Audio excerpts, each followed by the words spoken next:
اللہ اللہ آج کل ٹکلا بیٹا سب جو دوڑا رہا ہے اور کیا کیا قانون لاتا ہے، قانون بنانے کا طریقہ بھی نہیں معلوم کہ قانون بنایا جاتا ہے ناگرکوں کو فائدہ پہنچانے کے لیے، انسانوں کو فائدہ پہنچانے کے لیے، اور ایسے ایسے لوگ سب آ گئے ہیں جاہل ان پڑھ سب کہ وہ سب کو پریشان کرنے کے لیے قانون بناتے ہیں۔ دوستو بزرگوں، شریمد بھگوت گیتا ادھیائے نمبر 7 اور شلوک نمبر 17 کے اندر شری کرشن جی آدیش دے رہے ہیں۔ قرآن کی بات سمجھ میں نہیں آتی، گوبر بھرا ہوا ہے مت سمجھو، لیکن شریمد بھگوت گیتا کے اندر جو کہا گیا اس کو تو کم سے کم سمجھو۔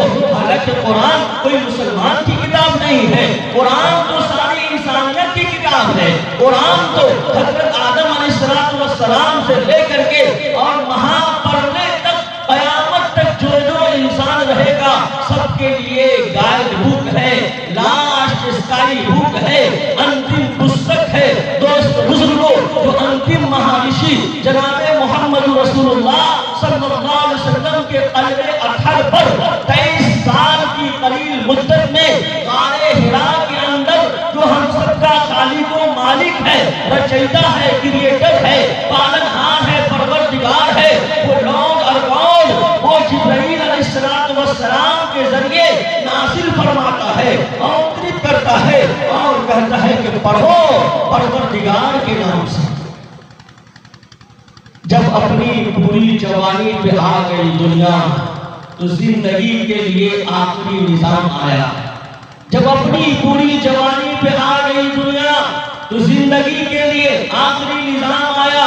گھڑی وہ کیسی مبارک تھی کل جہاں کے لیے، حرا میں عرش سے اقرا کا جب پیام آیا، سبحان اللہ، حرا میں عرش سے اقرا کا جب پیام آیا، 890 فٹ کی بلندی غار حرا۔ الحمدللہ آپ کا یہ بھائی گیا تھا عمرہ کرنے کے لیے تو وہاں پہنچا، دیکھا وہاں سے خانہ کعبہ پورا نظر آتا ہے۔ اتنی کم جگہ میں ایک آدمی صحیح سے نماز پڑھ سکتا ہے۔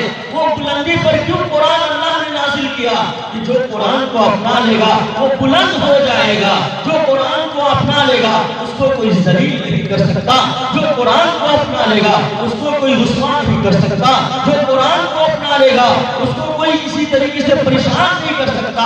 وعد اللہ الذین آمنوا منکم وعملوا الصالحات لَيَسْتَخْلِفَنَّهُمْ فِي الْأَرْضِ۔ کہ مومنو سنو، وہ اللہ کا وعدہ ہے، وعدہ غلبہ ہے مومن کے لیے قرآن میں، وعدہ غلبہ ہے مومن کے لیے قرآن میں۔ پھر آج جو تو غالب نہیں کچھ کسر ہے ایمان میں، پھر آج جو تو غالب نہیں کچھ کسر ہے ایمان میں۔ تو دوستو، جو ہمارے اندر کسر ہے، کجی ہے، کمی ہے، اس کو دور کریں گے اور پڑھنا شروع کریں گے، پڑھائی لکھائی پر دھیان دیں گے، اچھے نمبرات لائیں گے، U P S C, B P S C, NET کا ایگزام پاس کریں گے۔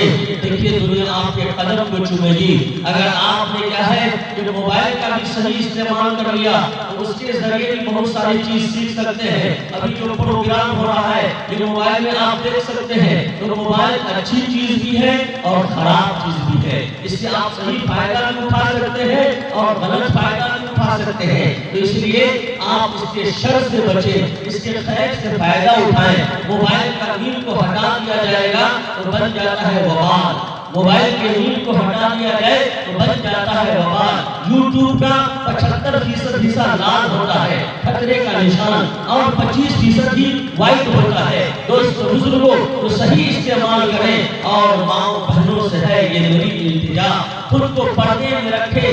برائے خدا آپ کا اس قدر احسان ہے، آپ پر اس قدر احسان ہے دین کا، یہ مل نہیں سکتا دنیا کی کسی اقوام میں۔ جو اللہ تعالیٰ نے آپ پر احسان فرمایا، جو قیمتی چیز ہوتی ہے وہ روپوش ہوتی ہے، چھپی ہوئی ہوتی ہے، اس کو ڈھانپ کر کے رکھا جاتا ہے، اور جو کم قیمت کی چیز ہوتی ہے اوپن ہوتی ہے، اس کی اہمیت نہیں ہوتی ہے، اس کی قدر و قیمت نہیں ہوتی ہے۔ آپ دیکھیں گے کہ یہ پتھر سیمنٹ بالو والے کے دکان میں جو گٹی پتھر ہے ایسی پڑا ہوتا ہے، اور ان پتھروں میں ایک پتھر ہوتا ہے جو بہت قیمتی ہوتا ہے، جس کو لال، گوہر، ہیرا، موتی کہتے ہیں۔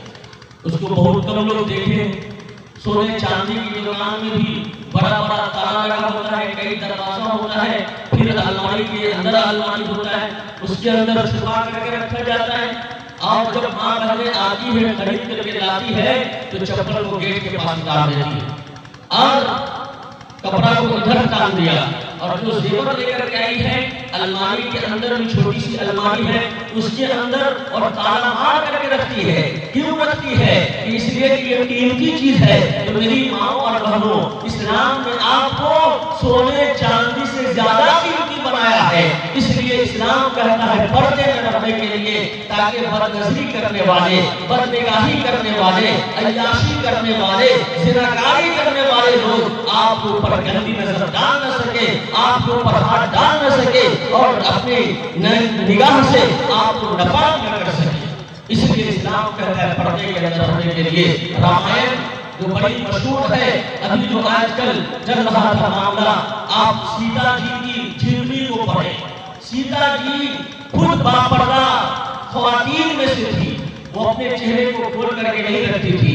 ابھی بھی ہندو دھرم میں جو لوگ اپنی سنسکرتی کو، اپنی تہذیب اور تمدن کو بچا کر کے رکھتے ہوئے، بڑے بڑے گھر کی لڑکیاں، عورتیں سب پردے کے اندر ہوتی ہے۔ اس لیے آپ دیکھیں گے تو پردہ یہ ضروری چیز ہے، یہ وید گیتا کے خلاف نہیں ہے اور قرآن کریم کے آگے بھی خلاف نہیں ہے۔ اور کرنے والی، پڑھنے والی، آگے بڑھنے والی پردے میں رہ کر کے بہت کچھ کر لیا ہے۔ جب لکشمن جی کو کہا گیا کہ جاؤ اپنی بھابھی کو مالا پہناؤ، اپنے بھابھی کو مالا پہناؤ، جب 14 سال ونواس کے بعد وہ آئے تھے تو لکشمن جی اپنے بھابھی کو نہیں پہچان پائے، تو پوچھا کہ کیوں نہیں پہچان پائے؟ تو کہا میری بھابھی پردہ کرنے والی خاتون ہے، حجاب پہننے والی خاتون ہے، میں اس کے ناخن کو دیکھ کر کے پہچانتا ہوں، اس کے چہرے کو دیکھ کر کے نہیں پہچانتا ہوں۔ دوست بزرگوں، لکھنؤ کے اندر ایک پنڈت آیا اور ندوے کے ایک استاد کے بعد وہ معافی مانگا، رونے لگا اور کہا کہ گرو جی مجھے کلمہ پڑھا دیجئے، اسلام کے شیکل چھائے میں مجھے پناہ دیجئے۔ کہا کیا ہوا؟ کہا میری ایک بہو تھی، بہت باپردہ تھی، کھانا لا کر کے دیتی، گھونگھٹ ٹانگ کر کے کھانا لا کے دیتی، پانی دیتی، چہرہ چھپا کر کے دیتی، میں نے اس کے ناخن تک کو نہیں دیکھا۔ جب اس کی مرتیو ہو گئی، اس کا نگہت ہو گیا، اس کا انتقال ہو گیا تو میں جلانے لگا، جیسے ہی ڈھکا دیا پورا کپڑا اس کا جل گیا، برہنہ نظر آنے لگی، ننگی نظر آنے لگی۔ مجھے بہت شرم آئی کہ میں نے اس کی زندگی میں اس کے جسم کو نہیں دیکھا، آج پورا بدن ہمارے سامنے ننگا نظر آ رہا ہے۔ میرے دل کو ٹھیس پہنچی کہ تم غلط راستے پہ ہو، جو کام کر رہے ہو غلط کام کر رہے ہو، یہ ایشور کا بنایا ہوا قانون نہیں ہے۔ میں نے اسی ٹائم توبہ کیا اور بھاگتے بھاگتے آپ کے پاس آیا ہوں۔ تو دوستو بزرگوں، آج بھی دنیا محتاج ہے، آج بھی دنیا کو ضرورت ہے، وہ سیدھے راستے سے بھٹک چکی ہے، سچے راستے کو چھوڑ چکی ہے۔ ہم کو اور آپ کو ضرورت ہے سچا پکا انسان بننے کا، سچا پکا مسلمان بننے کا، سچا پکا نبی پاک صلی اللہ علیہ وسلم کا غلام بننے کا۔ دنیا آج بھی عزت کرنے کے لیے، دنیا آج بھی تکریم کرنے کے لیے، دنیا آج بھی مان سمان کرنے کے لیے تیار ہے۔ انشاءاللہ ہم سب سچے پکے مسلمان بنیں گے نا، سچے پکے نبی کریم صلی اللہ علیہ وسلم کی امتی بنیں گے۔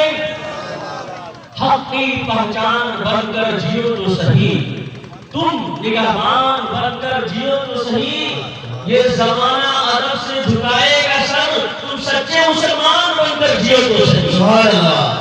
المسلم من سلم المسلمون بلسانه ويده، یہ مسلمان وہ ہوتا ہے جس کی زبان سے، جس کے ہاتھ سے کسی کو تکلیف نہیں پہنچتی۔ اسلام تو کہتا ہے ایک چیونٹی کو بھی ہم نہیں مار سکتے بغیر مطلب کے، وہ اپنا حصہ لے کر کے جا رہی ہے۔ ایک چیونٹی کو اگر ہم مار دیے تو ایک انسان کے قتل کی طرح گناہ ہو جائے گا، فالتو کا نہیں مار سکتے۔ اسلام تو کہتا ہے کہ زندہ تو زندہ، مردہ یعنی قبرستان میں جاؤ تو سلام کرو،